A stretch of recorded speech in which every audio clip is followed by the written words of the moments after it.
Bueno, recién lo decía Lorena cuando anunciaba los adelantos que íbamos a compartir esta mañana aquí en Arriba Gente. Uno de los invitados que nos acompaña esta mañana es el abogado, el doctor Óscar López Goldaracena. ¿Por qué? El caso, recuerdan ustedes, del crimen de Gustavo Barón, ocurrido el 3 de noviembre del 2017 en San Luis, se ha tornado ya en un caso paradigmático, podemos decir, del nuevo Código del Proceso Penal. El nuevo código comenzó a regir el 1 de noviembre del 2017 y este fue el primer homicidio cometido bajo el nuevo Código del Proceso Penal. Y desde entonces ha tenido una serie de marchas y contramarchas, de entredichos entre operadores judiciales que han revelado la necesidad de ajustes al instrumento procesal y que de hecho se fueron procesando, diría yo, a partir de este caso paradigmático. Algunas reformas legislativas que se hicieron bien puede tomarse como este caso paradigmático para que hayan sucedido. Lo concreto y en resumen es que Barón fue asesinado el 3 de noviembre. En primera instancia la justicia determinó que no estaban todos los elementos arriba de la mesa y que habían existido falencias desde la Fiscalía en la imputación para los acusados, quienes quedaron en libertad. Un tribunal de apelaciones en segunda instancia revió y revocó esa decisión en primera instancia, pero el tema es que los responsables que ahora quedan en una suerte de libertad provisional andan libres, salvo uno de ellos que está en prisión por otro homicidio cometido en este lapso de tiempo del que yo les cuento, y está a la espera de lo que diga la Suprema Corte de Justicia porque esto ha llegado a una instancia de casación. Esto ha generado indignación en los vecinos de San Luis y en la familia del propio Gustavo Barón. Y para entender por qué se da este vacío legislativo es que hemos invitado esta mañana a Óscar López Goldaracena. Tal vez me extendí un poco en la introducción, pero creo haberla presentado el caso correctamente, como corresponde. Correctamente. Un saludo a todos, a la audiencia, muy buenos días. Sí, sin duda, como usted decía, es un caso paradigmático porque se siguen sucediendo o se evidencian temas que merecen un tratamiento técnico, pero también a veces es difícil hablar desde lo técnico y no hablar desde la emoción frente a un caso de este tipo. Porque ¿qué ocurre? Luego de todo lo que se batalló aportando nuevos elementos, intentando por todas las ventanitas que dejaba abierto el sistema del nuevo código, que la víctima que no se presentó en su momento, se presentó luego, aportó elementos, se revoca la sentencia, se condena a 2 de los acusados. Lógicamente la defensa presenta un recurso, el caso todavía no queda cerrado, ¿verdad? Si frente a una sentencia, una de las partes presenta un recurso para ir a una instancia superior, todavía hay que esperar que se resuelva la instancia superior, ahora ante la Suprema Corte de Justicia. Pero el problema no es ese, porque eso está dentro de las reglas de todo procedimiento judicial, ¿verdad? En primera instancia los declaran inocentes, segunda instancia un tribunal superior los declara culpables, y ahora va a haber una revisión de la Suprema Corte de Justicia. ¿Cuál es el problema? Que mientras se espera ese fallo de la Suprema Corte de Justicia, una persona condenada a 22 años de penitenciaría no puede estar en libertad. Tiene que estar en prisión preventiva esperando el fallo. Eso es lo que yo pienso. ¿Por qué? Porque implica un peligro para la sociedad, implica un peligro para la víctima, por supuesto, implica un peligro de fuga. Vamos a hablar racionalmente durante el proceso, primera instancia, todavía no se sabe si son culpables o inocentes, por la gravedad del delito está en prisión preventiva. Cuando el juez declara la inocencia de las personas, el primer juez, el juez de Atlántida, la ley dispone que quedan en libertad inmediatamente de la sentencia. Y es correcto. Si alguien apela, en este caso se apeló, la defensa de los imputados apeló esa primera instancia. No, en la primera instancia la apeló, fueron declarados inocentes, lo apeló la Fiscalía. Digo, la Fiscalía, perdón, claro. Vio que es complejo, a veces se presenta la víctima, se presenta la Fiscalía y ese estado de libertad pasa a ser provisorio, porque la sentencia que los declaró inocentes se va a revisar. Claro. Ahora se revisa la sentencia, se revocó la sentencia. ¿Qué ocurre con esa medida de prisión preventiva? Yo entiendo que se debería retomar la prisión preventiva. que el Tribunal de Apelaciones debería, de oficio, sin que nadie se lo pida, debería retomar la prisión preventiva. No hay ninguna norma expresa que diga qué es lo que se debe hacer en este caso. Siempre se pueden adoptar medidas preventivas, cautelares, durante todo el proceso. ¿Quién las tiene que pedir? La Fiscalía, ¿verdad?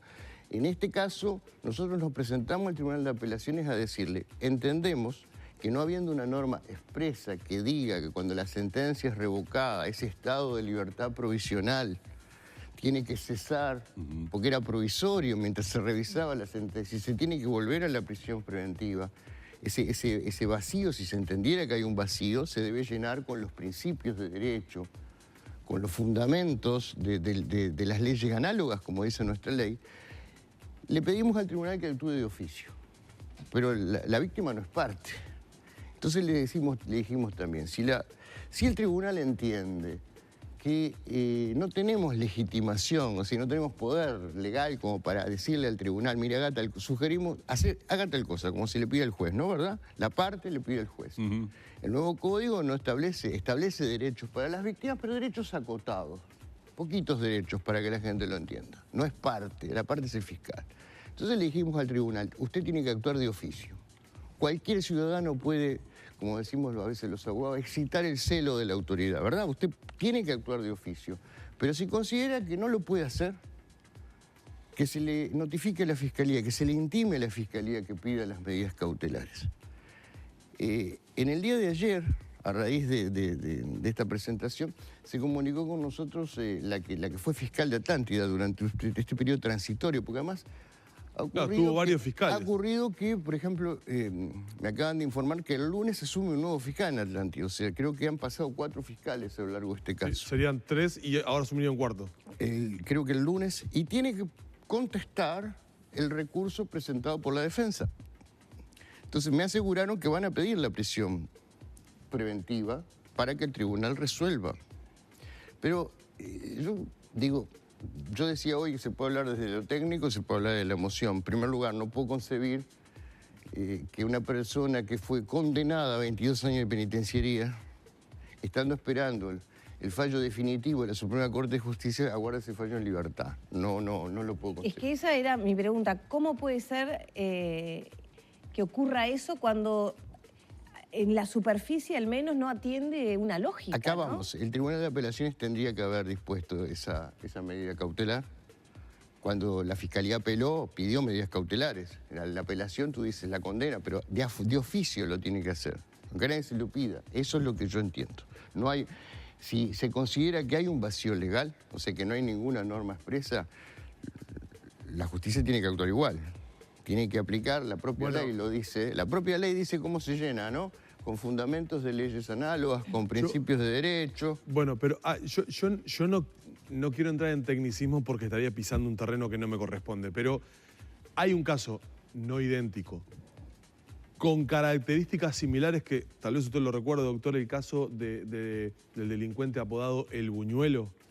¿Recuerdan el caso? No lo tengo presente en este momento. Que en definitiva estaba imputado de un delito grave y como se representa un recurso de inconstitucionalidad, queda en libertad. Sí, lo tengo presente. Sí. Y a partir de ese caso la Corte envió una circular a los jueces que frente a situaciones se pueden adoptar medidas cautelares. Exactamente. No queda suspendido absolutamente. Exacto, que no queda suspendido. Exactamente, bueno.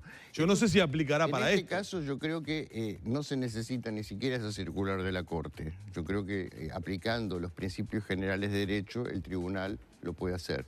Pero también está aquello, ¿qué pide la Fiscalía? La Fiscalía es quien tiene que pedir, la Fiscalía del caso tiene que pedir. Cuando presenta su recurso de casación no pide la prisión preventiva concretamente, pero lo puede hacer ahora, se lo pedimos. Claro. Y a todo esto... Ahora todo eso, uno de los acusados, como usted bien dijo, de los 3 acusados originales, yo estoy convencido, los 3 para mí son culpables, a pesar de que uno fue declarado inocente en primera instancia y declarado inocente en segunda instancia, pero ¿por qué? Por los errores de la Fiscalía en el primer juicio, porque no se presentó toda la prueba que se tenía que haber presentado. Igualmente, con lo que había, el Tribunal de Apelaciones revocó la sentencia respecto de 2. O sea que hay 2 acusados que fueron condenados. de esos 2 acusados, como usted bien dijo, uno de ellos está en prisión por otro crimen cometido después, por haber sido dejado libre. En el proceso cometió otro crimen. Cometió otro crimen. Está preso por ese otro crimen. Por lo tanto, de esos 2, uno de los acusados condenado a 22 años de prisión todavía está libre. Está libre no porque la sentencia no se haya cumplido, no se puede cumplir todavía. Así, quiero que la gente que nos está escuchando, no se trata de que fueron condenados por una sentencia judicial, pero al haberse recurrido, al haberse pedido que sea revisada esa sentencia, mientras tanto, la sentencia no queda como se dice, en cosa juzgada, queda todavía en suspenso, ¿verdad? Lo que ocurre es que mientras se aguarda ese fallo definitivo, se pueden adoptar medidas cautelares. A veces la palabra, ¿qué quiere decir medidas cautelares? Medidas para asegurar, para la cautela, para asegurar que luego lo que se vaya a disponer por la justicia se pueda cumplir. Mientras tanto, ¿la familia de Barón se cruza con esta persona en San Luis o no la han visto? Mire, eso me lo quisiera reservar, pero el tema es que el impacto que causó, creo que fue la semana pasada, cuando vecinos de San Luis vieron a la persona, cuando se pensaba que la persona estaba presa. Claro. Eso fue, creo que el jueves de la semana pasada. Eso fue.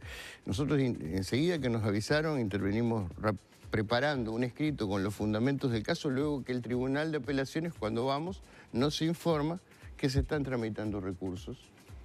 Y los derechos de la víctima son muy acotados. De esos recursos no nos enteramos, no se nos dio parte, porque no se nos considera parte a la víctima. Entonces, yo le quería comentar la importancia que tiene encarar una reforma del Código de Proceso Penal, no solamente para ir cubriendo estos elementos que van quedando, porque digo, el derecho y el sistema judicial es una producción humana, social, tenemos que ir corrigiendo, pero hay un principio que tiene que desarrollarse mucho más, que es la participación de la víctima del delito en el proceso penal.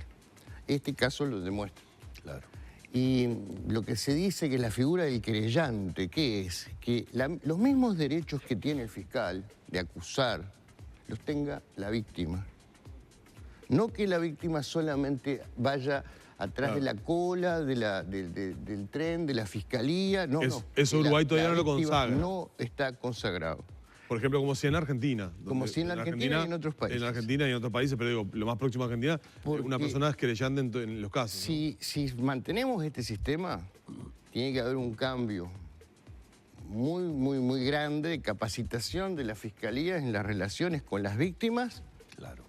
Porque son los que están ejerciendo los derechos a la justicia de la víctima y de toda la sociedad, porque no solamente están representando a la víctima, están representando en la persecución del delito a toda la sociedad. Si esto pasa en un caso que fue sonado, que podríamos decir tiene alarma pública, que está de alguna manera también en una sociedad pequeña como es la de San Luis, ¿no? Generando distorsiones porque los vecinos se encuentran con estas personas que cometieron el crimen, que fueron identificadas por algunos vecinos, ¿verdad? Todo lo que ya conocemos de este caso.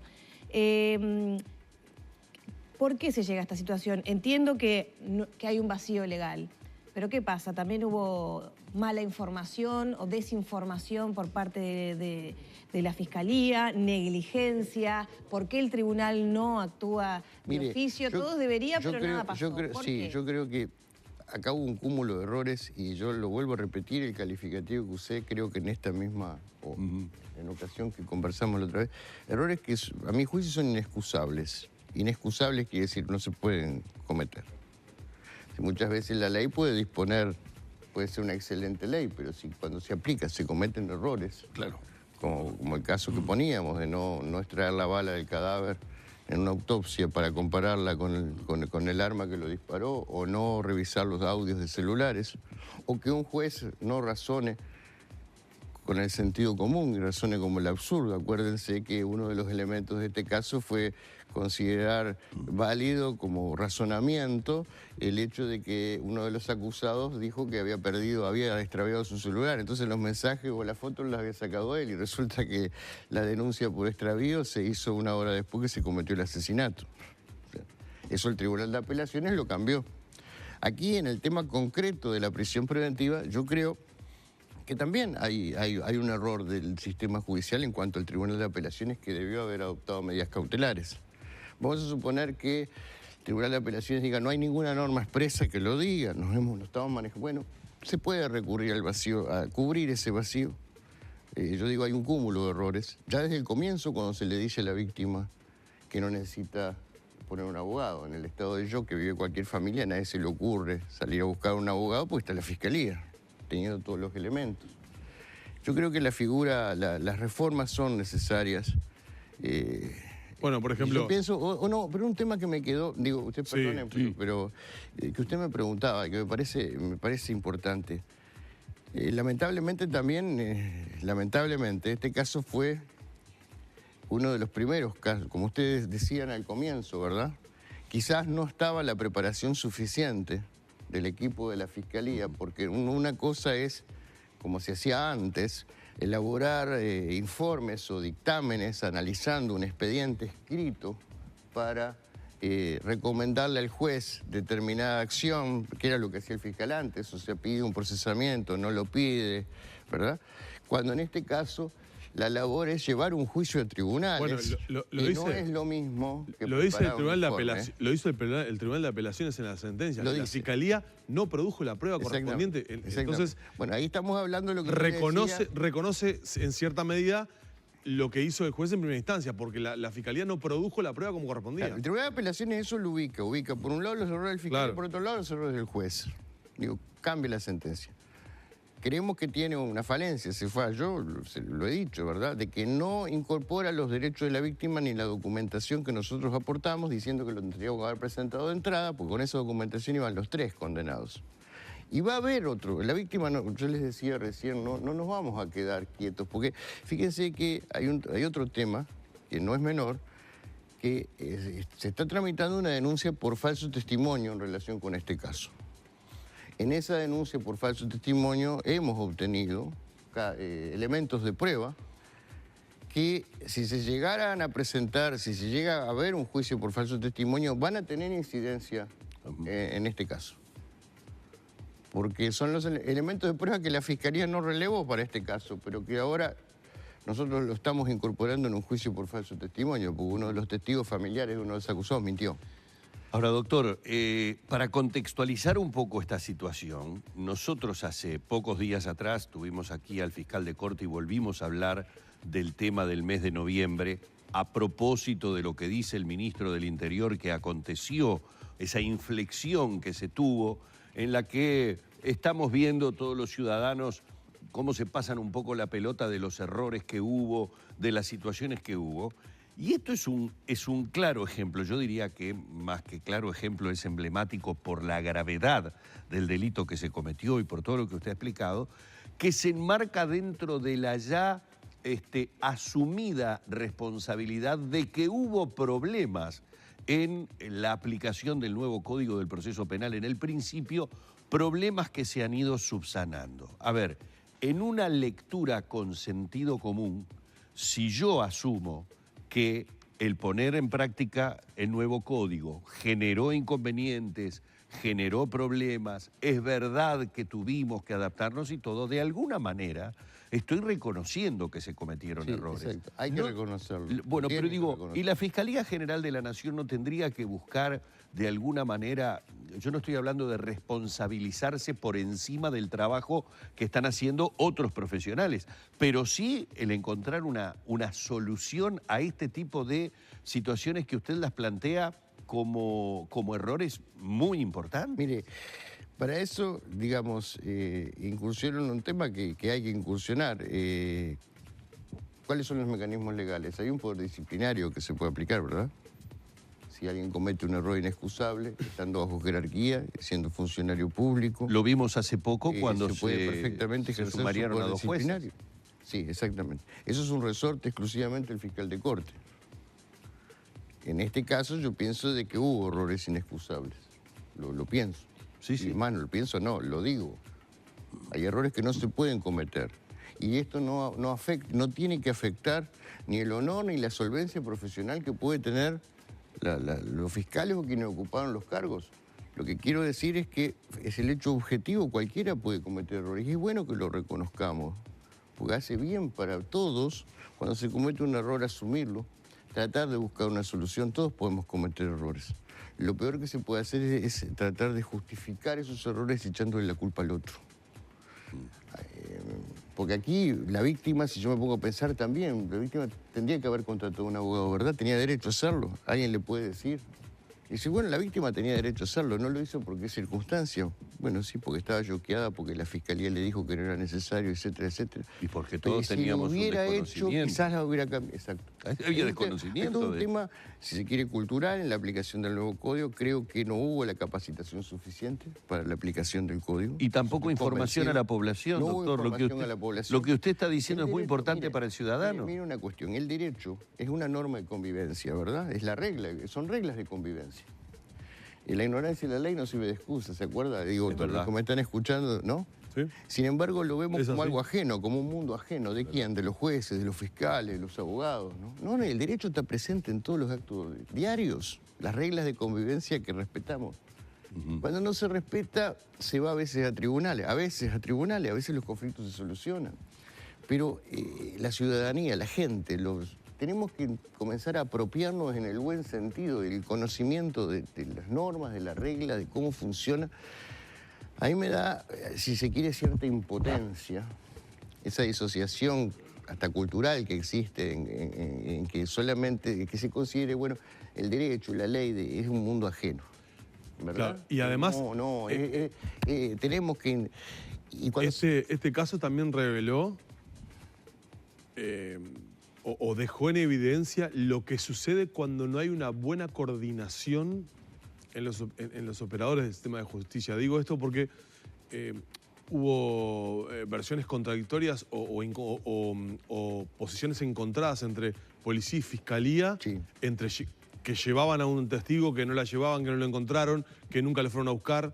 Eso también, de alguna manera, fíjese operó para que no tuviera el resultado deseado del caso. Tal cual, tal cual. Si nos podemos analizar, yo creo que aquí, digo, a veces uno, si mira, fíjense que el expediente cuando estaba en el Tribunal de Apelaciones regresó creo que 3 veces al juzgado de Atlántida, ¿se acuerdan que lo denunciamos también? Incluso se lo denunciamos a la Suprema Corte. 3 veces por errores formales.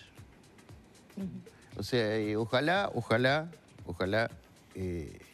si se considera que hay un vacío legal, el Tribunal de Apelaciones lo llene. Si se considera que no hay un vacío legal, claro, que la Fiscalía pida la prisión preventiva y el Tribunal de Apelaciones se la dé.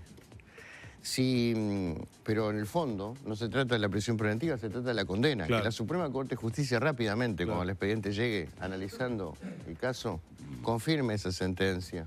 Confirme la sentencia. O sea, ahora, ¿qué tiempo se manejan de espera con estos recursos El presentados? expediente tiene que terminar su sustanciación es el trámite, ¿verdad? O sea, dentro del Tribunal de Apelaciones usted presenta un recurso, la defensa contesta ese recurso, le ¿verdad? dan los traslados correspondientes. Nosotros presentamos este pedido de que se dispongan medidas cautelares. Una vez que termina eso, se manda el expediente a la Suprema Corte de Justicia y la Suprema Corte de Justicia es la que, luego de estudiarlo los ministros, resuelve el caso. Doctor, antes de despedirlo, tenemos que cerrar la entrevista.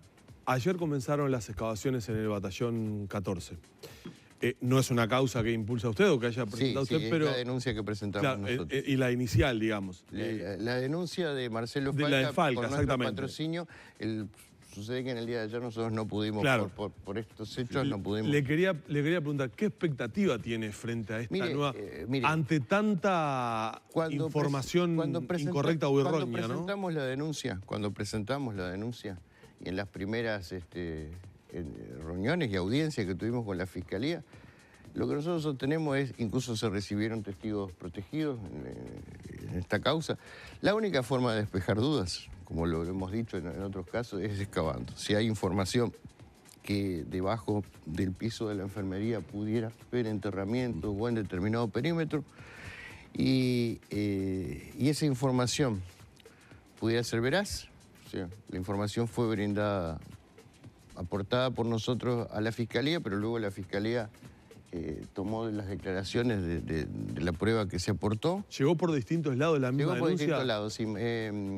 Este es un tema que se venía, yo no diría rumores, había hasta una de las posibilidades. El periodista Marcelo Falca, en la investigación periodística, recibe testimonios y esos testimonios fueron los que aportamos a la justicia. Y se dispuso, por un lado, las excavaciones y otro tema importante aquí en relación al rol de la víctima. Ustedes recuerdan que la Fiscalía en un momento nos negó, como denunciantes, poder acceder a la información. O poder ir, incluso. No fuimos a la inspección. Y tuvimos que llevar a la Fiscalía a juicio. Y un juez determinó que la Fiscalía tiene que darle información a la víctima. Porque ¿verdad? Tiene que darle información a la víctima. A raíz de eso, el denunciante pudo estar ayer presente en el comienzo de las excavaciones. Bueno, vamos a agradecerle al doctor López Goldaracena una vez más su presencia en esta mañana Arriba Gente. Son muchos los temas que siempre tenemos para tocar con él. Me quedó para preguntarle qué opinaba sobre el ex general Manín Ríos Otro y tema. las críticas a la justicia. Otro tema. Tienen lo está 30 preguntando? segundos. ¿Me lo está 30 preguntando? segundos. 30 segundos. ¿No lo tenemos? ¿No tienen ¿Me dan los 30 segundos? Sí. Bien. El sistema judicial puede tener falencias en su aplicación. Es un pilar fundamental del Estado de Derecho. Ahora, las críticas que se le hacen en relación concreta al procesamiento y condena de militares, le puedo contestar a Manini, hoy por hoy, si se hubiera procesado y condenado a todos los responsables de los crímenes de la dictadura, no sé qué tamaño deberían tener las cárceles. Doctor, muy amable. A las órdenes. Gracias. Doctor Óscar López Goldaracena en la mañana de Arriba Gente. Nos vamos rápidamente a la pausa, venimos enseguida.